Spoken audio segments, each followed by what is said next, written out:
আসসালামু আলাইকুম রহমতুল্লাহ। প্রিয় দর্শক, সূরা ফাতিহা পড়ে লবঙ্গের উপর ফু দিলে কি হয়? হ্যাঁ প্রিয় দর্শক, অত্যন্ত দামি এবং উপকারী আমল, যে আমলটি একজন মহিলার মুখে হাসি ফোটাতে পারে, যে আমলটি একজন পুরুষের মুখে হাসি ফোটাতে পারে, এমন একটি দামি আমলের কথা আজকে আপনাদের সাথে বলবো। তবে এই ভিডিওটা শুরু করার আগে, সম্পূর্ণ ভিডিওটা দেখার আগে আপনাদের কাছে একটা রিকোয়েস্ট, যারা আমার এই চ্যানেলের মধ্যে নতুন আছেন অবশ্যই চ্যানেলটি সাবস্ক্রাইব করে পাশে থাকা বেল আইকনটি বাজিয়ে দেবেন। প্রিয় দর্শক, আগেই বলে দিচ্ছি, এমন একটি দামি আমল, যে আমলটি আপনি পুরুষ হয়ে থাকলে আপনার মুখে হাসি ফোটাবে, আপনি যদি মেয়ে হয়ে থাকেন, আপনি যদি মহিলা হয়ে থাকেন, আপনার মুখে হাসি ফোটাবে, আপনার পরিবারের মুখে হাসি ফোটাবে, আপনার আত্মীয় স্বজনের মুখে হাসি ফোটাবে ইনশাআল্লাহ। আজকের আমলটি যদি আপনি দেখেন এবং আমল করেন, প্রিয় দর্শক, সেই আমলটি শুরু করার আগে সর্বপ্রথম আপনাকে বাজার থেকে লবঙ্গ সংগ্রহ করে নিতে হবে। লবঙ্গ 7 পিস লবঙ্গ হলেই হবে। 7 পিস তো আনতে পারবেন না, একটু বেশি আনবেন। আর যদি মনে করেন 7 পিসই আনবেন তাহলে আইনেন, সমস্যা নেই। 7 পিস লবঙ্গ আপনি সংগ্রহ করলেন। যখন 7 পিস লবঙ্গ আপনি সংগ্রহ করে ফেললেন, এরপর আপনি আমল করার জন্য বসে যাবেন একটি নিরিবিলি স্থানের মধ্যে পবিত্র হয়ে। পবিত্র কথা বারবার বলি কেন? কারণ পবিত্র হয়ে যে কোনো একটি কাজ করলে সেই কাজের গ্রহণযোগ্যতা মহান আল্লাহ পাক রব্বুল আলামিনের কাছে অনেক বেড়ে যায়। কারণ আল্লাহ পাক রব্বুল আলামিন নিজে পবিত্র, আর পবিত্রতাকে পছন্দ করেন। এই জন্য বলতেছি যে আপনি পবিত্র হয়ে উযু করে এরপরে এই আমলটি শুরু করবেন। প্রিয় দর্শক, যখন আপনি পবিত্র হয়ে নিলেন, উযু করে নিলেন, এরপরে জাই নামাজের মধ্যে নিরিবিলি স্থানের মধ্যে আপনি আমলটি করার জন্য বসে গেলেন। কারণ নিরিবিলি স্থানের কথা কেন বলেছি, এই আমলটি করার সময় যেন কেউ ডিস্টার্ব না করে, যেন কারোর সাথে কথা না বলতে হয়, এই জন্য নিরিবিলি স্থানের কথা বলেছি। প্রিয় দর্শক, যখন আপনি আমলটি শুরু করবেন, জায়নামাজের মধ্যে বসে গেলেন, 7টি লবঙ্গ নিয়ে নিলেন, এরপর 3 বার ইস্তিগফার পড়বেন।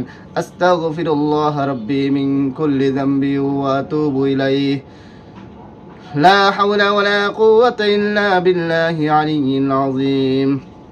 আস্তাগফিরুল্লাহ রাব্বি মিন কুল্লি যামবি ওয়া আতুবু ইলাইহি لا حول ولا قوة إلا بالله العلي العظيم.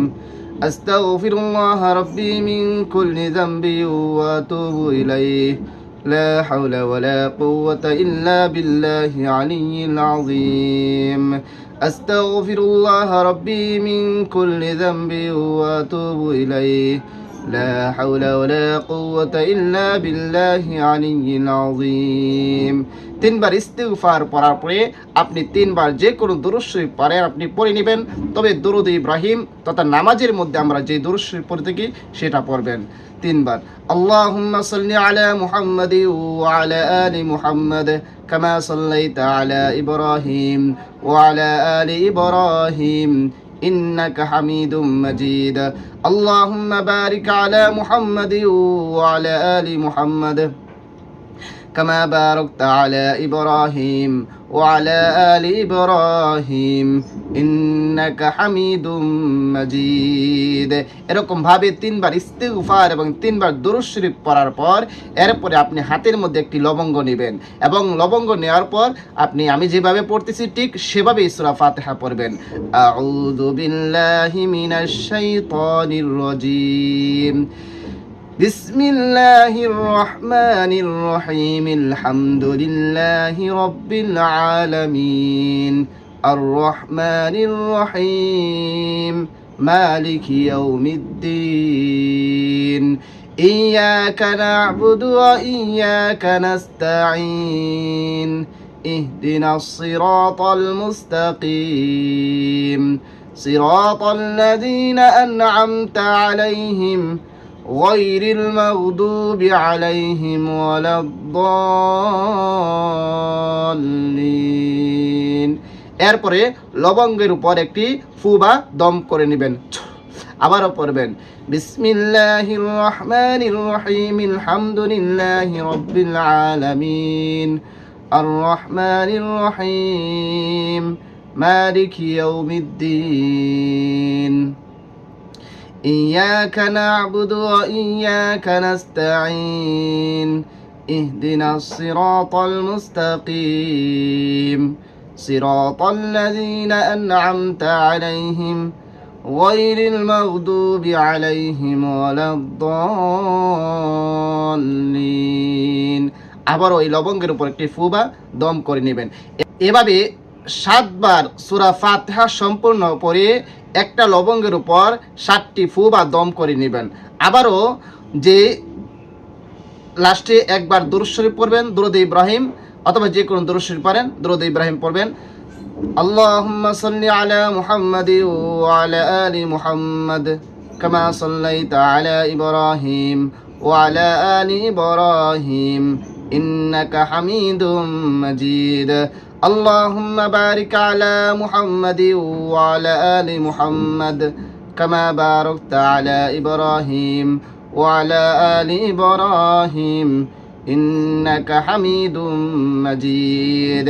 একবার দুরূদ শরীফ পড়ার পর ওই লবঙ্গের উপর আরো 2টা ফু বা দম করে নেবেন। প্রিয় দর্শক, তাহলে একটি লবঙ্গের উপর মোট 7টি ফু বা দম করা হয়েছে।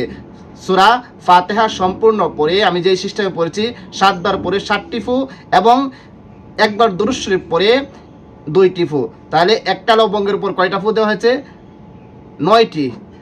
এরকমভাবে 7টি লবঙ্গের উপর আপনি ঠিক এখন যেভাবে আমলটি করেছি 9টি করে ফু দিয়ে দেবেন। একটি লবঙ্গ নেবেন, নেওয়ার পর সূরা ফাতিহা 7 বার এবং দুরূদ শরীফ একবার পরে, ফাতিহা 7 বার পরে 7টা ফু এবং একবার দুরূদ শরীফ পরে 2টা ফু, এরকমভাবে 9টা করে ফু প্রতিটা লবঙ্গের উপর দিবেন। প্রিয় দর্শক, প্রতিটা লবঙ্গের উপর যখন এরকমভাবে আপনার ফু দেওয়া শেষ হয়ে যাবে সূরা ফাতিহা পরে, এরপরে আপনার আমল শেষ। আবারও আমলের শেষে আপনি দুরূদ শরীফ পড়ে নেবেন। প্রিয় দর্শক, যখন আপনার এই আমল করা শেষ হয়ে যাবে, এখন কথা হচ্ছে এই আমলটি কেন করেছেন বা কিসের জন্য করেছেন, এটা করলে এবং এই লবঙ্গগুলো কি করবেন। হ্যাঁ প্রিয় দর্শক, সেটাই এখন আপনাদের জন্য গুরুত্বপূর্ণ এবং সেটাই আমরা জানবো। প্রিয় দর্শক, এই আমলটি করা হবে ওই সমস্ত মহিলাদের জন্য যাদের বাচ্চা হচ্ছে না বা নিয়ম মাফিক মিন্স হচ্ছে না, হায়েজ হচ্ছে না। আর নিয়মিত হায়েজ মিন্স না হওয়ার কারণে কিন্তু বাচ্চা হয় না, অথবা আর অন্য সমস্যার কারণে যাদের বাচ্চা হচ্ছে না, অনেক টাকা খরচ করতেছেন, অনেক কিছু খরচ করতেছেন, অনেক দৌড়াদৌড়ি করতেছেন, এরপর বাচ্চা হচ্ছে না। কারণ দুনিয়া হচ্ছে, দুনিয়ার বিয়া শাদী, যা স্বামী স্ত্রী হচ্ছে একটি বাগান, আর সেই বাগানের মধ্যে যদি সন্তান না হয় তাহলে ওই বাগানের কোনো দাম নাই। বাগানের মধ্যে ফুল না হলে সেই বাগানের কোনো সৌন্দর্য নাই। দুনিয়াটা হচ্ছে এমন ভাই, স্বামী স্ত্রীর যে বাগানের মধ্যে যদি সন্তান না থাকে তাহলে এই বাগানের কোনো দাম নেই। এই জন্য সন্তানের জন্য অনেক চেষ্টা করি, অনেক দোয়া করি। আজকের যে আমলটির কথা বলতেছি, আল্লাহর উপর পূর্ণ বিশ্বাস রেখে আপনি এই আমলটি করবেন, ইনশাআল্লাহ আল্লাহ পাক রব্বুল আলামিন আপনার মুখে হাসি ফোটাবে, আপনার পরিবারের মুখে হাসি ফোটাবে, আপনার আত্মীয় স্বজন যারা আছে তাদের মুখেও ইনশাআল্লাহ হাসি ফোটাবে। তবে সুন্দরভাবে এই আমলটি করতে হবে। এখন এই আমলটি কিভাবে করবেন তো বললাম। এখন এই লবঙ্গগুলি ব্যবহারের নিয়ম কি? হ্যাঁ প্রিয় দর্শক, সেটাই আপনাদের জানতে হবে।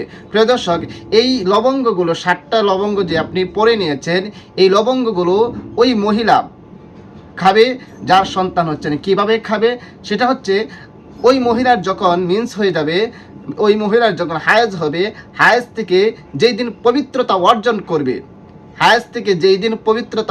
করবে, ওই দিনই একটি লবঙ্গ, পবিত্র হওয়ার পর একটি লবঙ্গ চিবিয়ে চিবিয়ে খাবে। এবং একটা বিষয় লক্ষণীয়, এই লবঙ্গটি খাওয়ার পর কোনো পানি পান করতে পারবে না। আধা ঘন্টা 1 ঘন্টা পরে এরপরে পানি পান করবে। বিষয়টা একটু লক্ষ্য রাখবেন, মনে রাখবেন। প্রিয় দর্শক, এরকমভাবে প্রথম দিন, এরপর বাকি যে 6টা আছে সেই 6টা কীভাবে খাবেন, সেই 6টা আপনি ধারাবাহিকভাবে প্রতিদিন খালি পেটে সেটা 6টা লবঙ্গ চিবিয়ে খেয়ে নেবেন। এবং পানির কথা যেটা বলেছে সেটা কিন্তু লক্ষ্য রাখবেন, পানি খাবেন না। আপনি যদি একজন বোন হয়ে থাকেন, যদি আপনি আজকের ভিডিওটা দেখে থাকেন, তাহলে এই নিয়মে আপনি 7 দিন লবঙ্গ খাবেন, ইনশাআল্লাহ আল্লাহ পাক রব্বুল আলামিনের পূর্ণ আস্থা রাখবেন, আপনার একটি ভালো ফলাফল পাবেন। হ্যাঁ প্রিয় ভাই, যদি হয়ে থাকেন যে আপনার সন্তান হচ্ছে না, আপনার স্ত্রীকে আমলটি করে ওই লবঙ্গগুলো খাওয়ান, ইনশাআল্লাহ আপনার মুখেও হাসি ফুটবে, আপনার পরিবার সবার মুখে ফুটবে, ইনশাআল্লাহ আল্লাহ পাক রব্বুল আলামিন চাহে তো এই আমলের উসিলায় আপনাকে সন্তান দিবে, আপনার বাগানের মধ্যে ফুল দেবে ইনশাআল্লাহ। এই জন্য আল্লাহর উপর পূর্ণ বিশ্বাস রেখে আস্থা রেখে আপনি এই আমলটি করবেন। আর প্রিয় দর্শক, ভিডিওটা বেশি করে শেয়ার করে দিবেন, যেন যাদের সন্তান হচ্ছে না তারা যেন ভিডিওটা পেয়ে আমল করতে পারে, তারা যেন সন্তানের মুখ দেখতে পারে, তারা যেন তাদের বাগানের মধ্যে ফুলের মুখ দেখতে পারে। এই জন্য ভিডিওটা বেশি করে শেয়ার করে দিবেন। আর সবাইকে অসংখ্য ধন্যবাদ ভিডিওটি দেখার জন্য। আসসালামু আলাইকুম রহমতুল্লাহ।